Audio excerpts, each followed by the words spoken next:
now going to talk about some of the different types of accessible fitness device and apps, as well as some of the options available in smart speakers that we can use too, to stay fit and keep well. And to help with this, I'm going to now be joined by our panel of Sean, Daniel, and Joe. To start with, we're going to be hearing about different types of device like the smartwatch, which has become so popular in recent times. So I wonder, Joe, could you just give us a quick overview of exactly what is a smartwatch and what features it has to offer? Hi JP, how's it going? Yeah.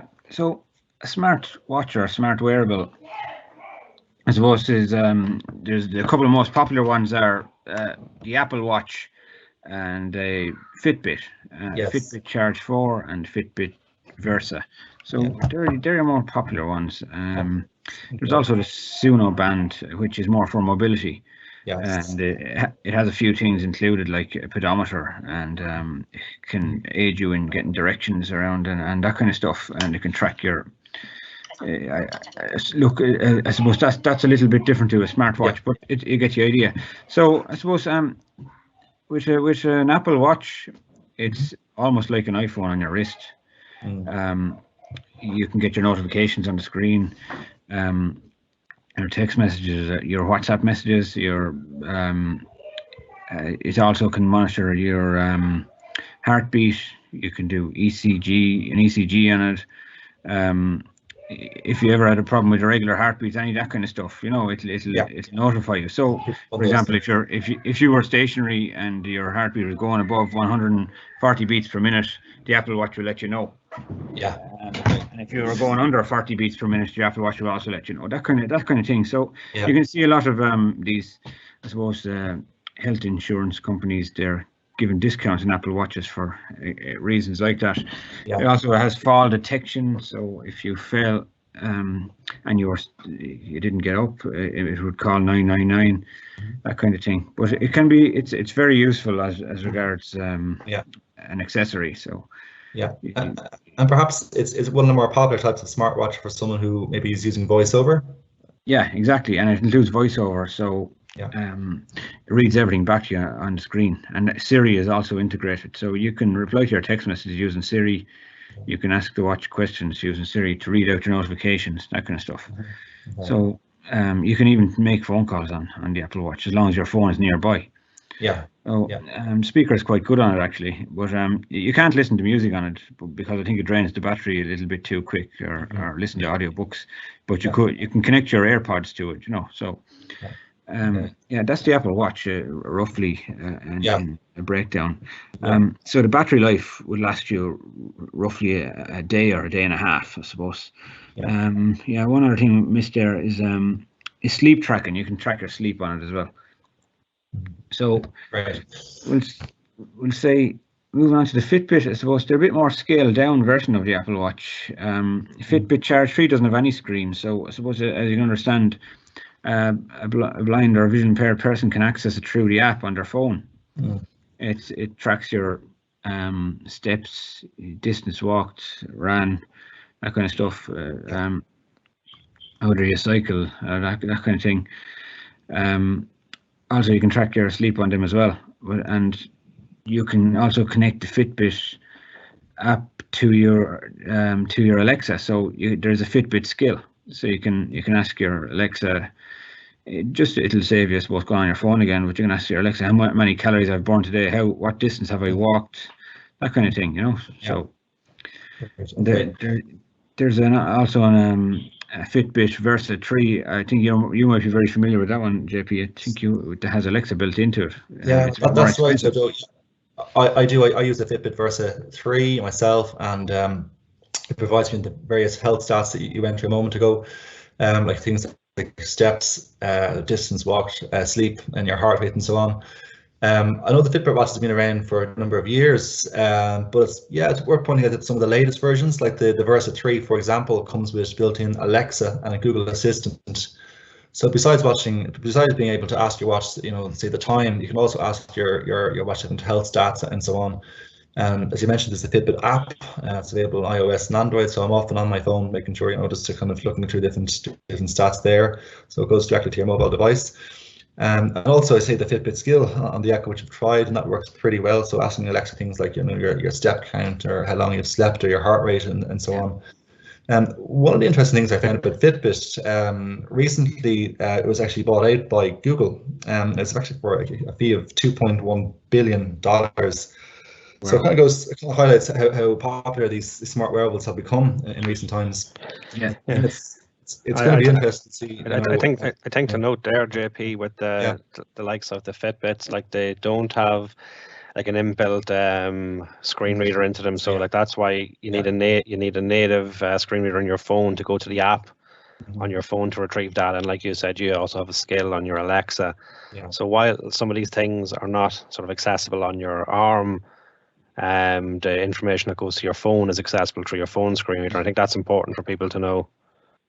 That is interesting, particularly when you consider the price difference between, I suppose, some of the more expensive smartwatches and the Fitbit. So like what Joe was saying there, like an Apple Watch can play music and it can connect to the internet. It can do nearly anything like an iPhone can do to a certain degree, and like then your Fitbit counts your steps and your heart rate and does other fitness tracking.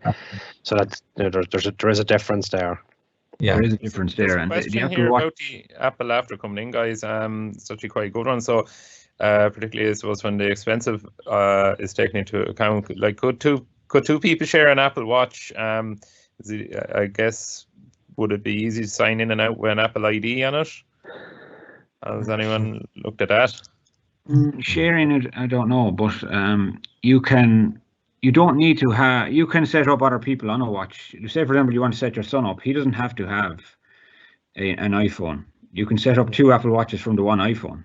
I know that. Okay. Well, so if you want to set up somebody just under the age of, we'll say 16 or whatever, and they don't have an iPhone, or you don't want them to have a smartphone, but you don't mind them having an Apple Watch, maybe for a certain reason, just to help with their fitness, or it's something you might want them to have. At least you can set it up for them. So that's a help. And it is a big rigmarole, and you'd have to log out and log back in, and then the person who's logged out, none of their steps will be recorded, none of their heart rates will be recorded. So you're actually, unless you're sitting idle for the rest of the day, like you're not going to get accurate readings at the end of the day if you're sharing a device like that. Now, I suppose like there is a bit of food for thought in it, like that with what Joe said there, that if you had one iPhone for 2 Apple Watches, that is a success. So maybe that could be an approach to be taken. That's the idea behind it. Like, I set up a couple of profiles in the Apple Health app for numerous family members that might want an Apple Watch. But going back to the Apple Watch, they recently brought out, well, I think it was last year, Apple Watch SE. So it's a cheaper model. I know cheap might be the wrong word, but it's cheaper than the Series 6. So Apple Watch SE, it's approximately €299 the last time I checked. All depends what kind of strap you get it and all that kind of stuff. But the basic model is €299, and it does everything that the Series 6 does, except for the oxygen. It doesn't read your oxygen levels, and it doesn't have the always on display. And always on display isn't that important if you can't see the display in the first place. So I wouldn't stress about that. But they look exactly the same, and the battery life is exactly the same, and also the speed of the watch, the processor speed is the exact same. So if you weren't interested in the oxygen, reading your oxygen levels, which at the moment a lot of people reckon it is not that useful at the moment, but it's more the potential in the future that they're trying to build towards, and that's why Apple are including it. So I think Apple Watch SE is a great choice if you're thinking of going that direction. And JP, I was just saying that I use an Android watch. So while the Apple Watches are Watch OS, Android watches are Wear OS. It's a very different and much better name, but it's similar to the Apple Watch in terms of like there's a Play Store on. I can download different apps. I can download different fitness apps. I can turn on TalkBack onto it and use TalkBack with it. And likewise, anything that's recorded onto the watch is recorded onto my phone. So therefore, on my phone, whether I need to use magnification or TalkBack, I can access the same data that's on the watch. And the watch also natively has TalkBack. Yeah. There's also a theory out there that by having an Apple Watch, it makes you go on your phone less, because you get all those, well, some people might call them useless notifications from the likes of Facebook or Twitter, and there's hundreds of them or whatever. At least with the Apple Watch, you can swipe them away. If you pick up your iPhone, you might end up mindlessly scrolling through social networks for half an hour, and at least it might take away from the addiction of that as well. That's I noticed a bad habit, Joe, when I first got a smartwatch. Anytime I got like a text message or a notification, I'd raise my wrist to read if it was important enough, but anyone who I was talking to in person thought I was checking my watch to see when is this conversation going to end. So It's like that. it's introduced a whole load of new social faux pas for me. Yeah. And Daniel, you have a smartwatch as well as a Samsung, is that right? I do, yeah. I have the Samsung now. It's only the first generation one. Are the features quite similar to the kind of the features that we talked about earlier with the Fitbit, the Apple Watch, and the Android watch that Sean has? Similar kind of features? Yeah, very similar features, and from an accessibility point of view, it has a screen reader on it as well. I've given it a bit of a road test and found it quite good. Now, as I say, it is the first generation of the Samsung Watch. I know there's two more since. So just one thing I would say that was a little bit disappointing if I was reliant on VoiceOver is that I would need Sight Assistance to just set it up the once off. Yeah. Now I'm not sure if Samsung have addressed that in the other two models, but when you're powered on first, definitely straight out of the box you would need somebody to get you to settings to switch on the VoiceOver on it. So that would be a small little throwback from Samsung there. But other than that, yeah, it's quite good. Your notifications come through. You can do the calls through it. The heart rate monitor is on it. Steps is on it. Lots and lots of the features that are universal, I suppose, across all the models we've been discussing today.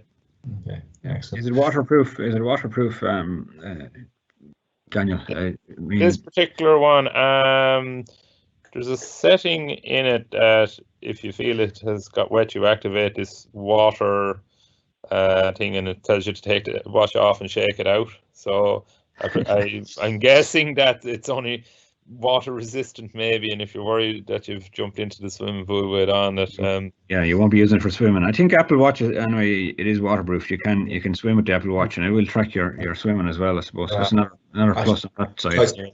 Honestly, this could be a very good opportunity as well to bring Donnacha and McCarthy into the conversation. So, when we're talking about different types of accessible fitness tech, I know Donnacha, as a very experienced user of different devices, of different technologies that he uses in his day-to-day training.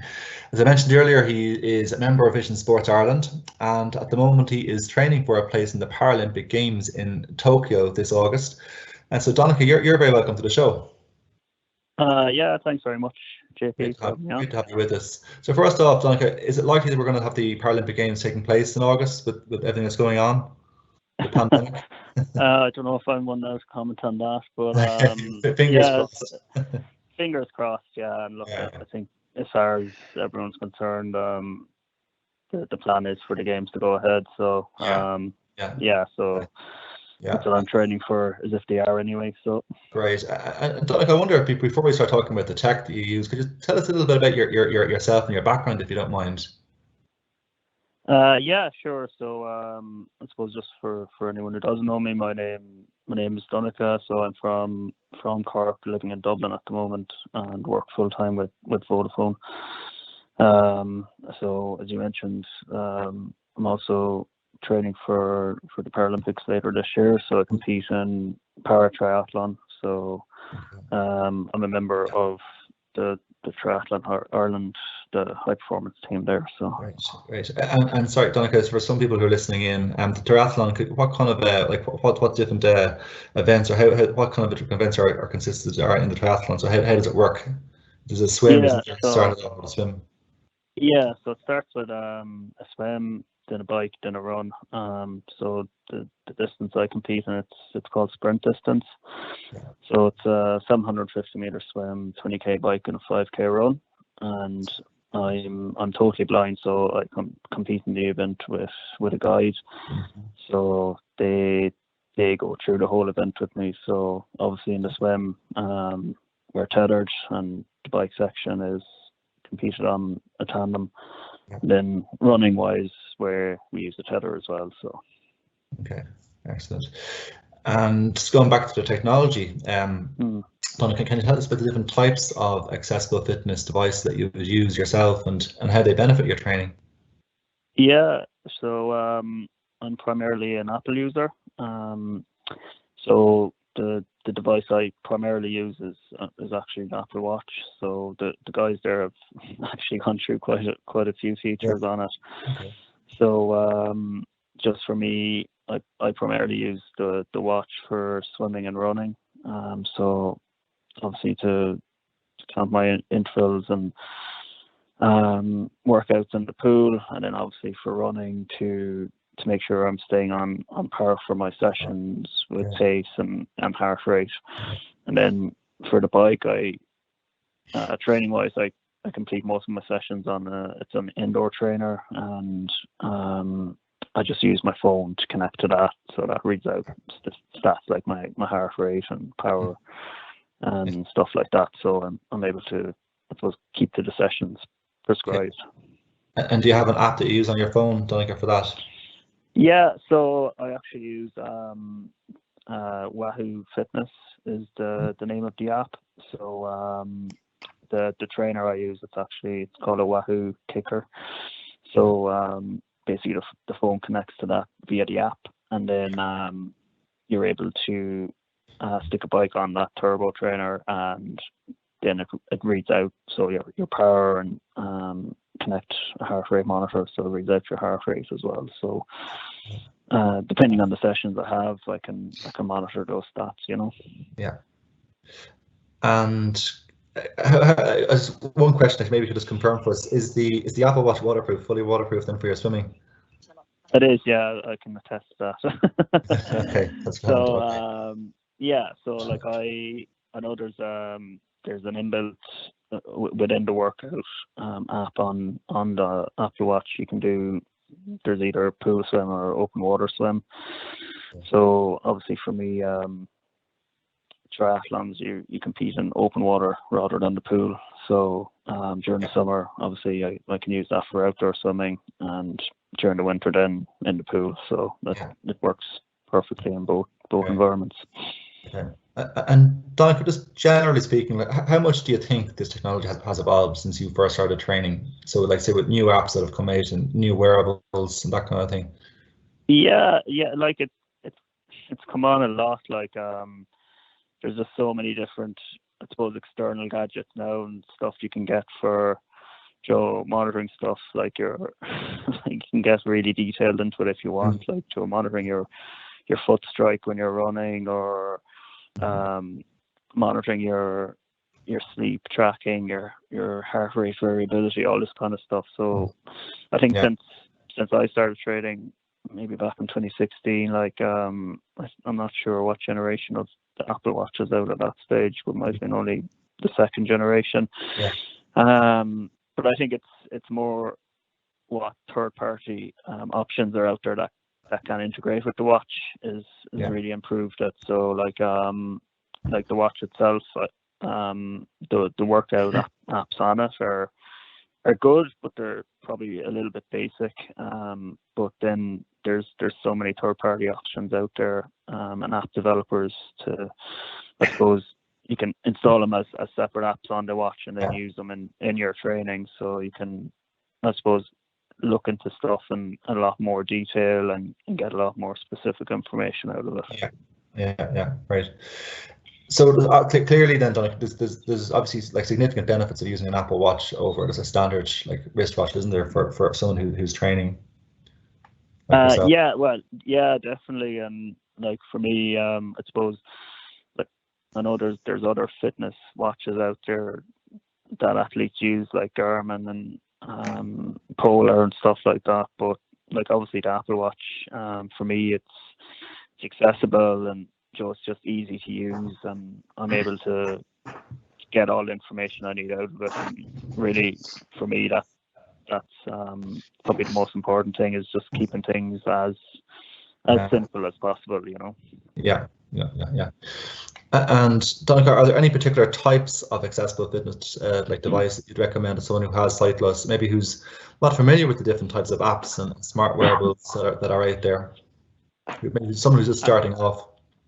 Yeah, like I suppose just for starting off, like I know the Apple Watch it's quite an expensive I suppose piece of equipment, but like there's a lot of apps out there for the iPhone as well, so you can show like 7-minute workouts and different core workouts and like even on YouTube, like that's all accessible via the iPhone as well, and there's loads of online workouts there, and similarly, like you've mentioned Alexa already, and there's loads of guided workouts on that too. So like there's loads of options there for people starting out. For me personally, I think like if fitness is something you want to get into seriously and you actually want to make a part of your life, I do really recommend the Apple Watch. I think it's I suppose what's inbuilt in it already is really useful, and Apple are very good from an accessibility point of view. So accessibility is always at the forefront. So there's no, I suppose, messing around or trying to come up with workarounds to make stuff work. So it just works out of the box, which is really good. Yeah. Donnacha, have you heard of the Peloton bike now that comes with Android built into it? It's a stationary bike, like for home training, but it has like a tablet mounted to the front, which, you know, visual people will just click and touch whatever needs to be done. But you can also turn on talk back in the background, so you can navigate through the screen, set your program, listen to all your recordings, get all the feedback you need. But I think that's a great step that companies are providing that in the background for everyday devices. I know it's a gym level price for a bike like that, but it's a step in the right direction, because maybe all home devices then will have maybe something like that built into it. Or if you attend a gym, there's no reason why you couldn't have that talk back or voiceover turned on. Yeah, exactly. And like there's other, I suppose, commercial grade equipment out there, like Watt Bike is another one. I've used that in the gym myself, and it has an app for the iPhone that connects to the bike, so you can read off all your stats, and like that's really accessible as well. And like as I mentioned, what I use myself, Wahoo, all their equipment links to the iPhone, and they're very responsive as well to making sure that the app on the iPhone and the apps that they use are accessible, and especially with voiceover, you know. I suppose just how like technology is becoming smarter, everything has some sort of operating system built into it now. And like we discussed on previous live events, how televisions, like the Samsung television, will have a screen reader built into it. And it's not an Android operating system, it's not an Apple operating system, but you have put a screen reader in. The same with the Peloton bike. So hopefully, like we're saying here, in the future, all companies would consider, I suppose, is creating awareness of the need for it. Yeah. Yeah.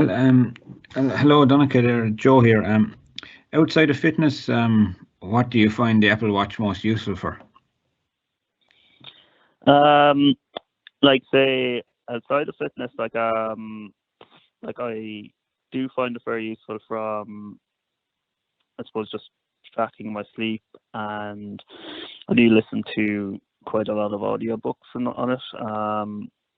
Just even general timers. So if I'm around the house, if I'm doing a bit of cooking, I can just activate Siri on it and ask it to set a timer or an alarm on my watch. They're probably the things I find most useful. To be honest, I don't use it a whole pile for notifications, because when I'm training, I don't want notifications constantly popping up on my wrist telling me of WhatsApp or Facebook or anything like that. So I have that all switched off. But I think from that point of view, like it can be very useful for that as well. As you mentioned, it's very easy to get distracted by social media if you're looking at notifications on your phone, whereas on the watch, at least you can have a quick glance and dismiss it straight away, you know. True. Excellent. Thanks. Great. No Yeah. problem. Yeah, well, Donnacha, thanks very much for joining us today and giving us an insight into your training and the different technology that you use to complement that. So we'd like to wish you every bit of success in your training and competitions over the next few months. And all going well, we'll see you in the Paralympic Games over in Tokyo in August. Yeah, fingers crossed. Thanks very much for having me on. Best of luck, Donnacha. Thanks, Donnacha.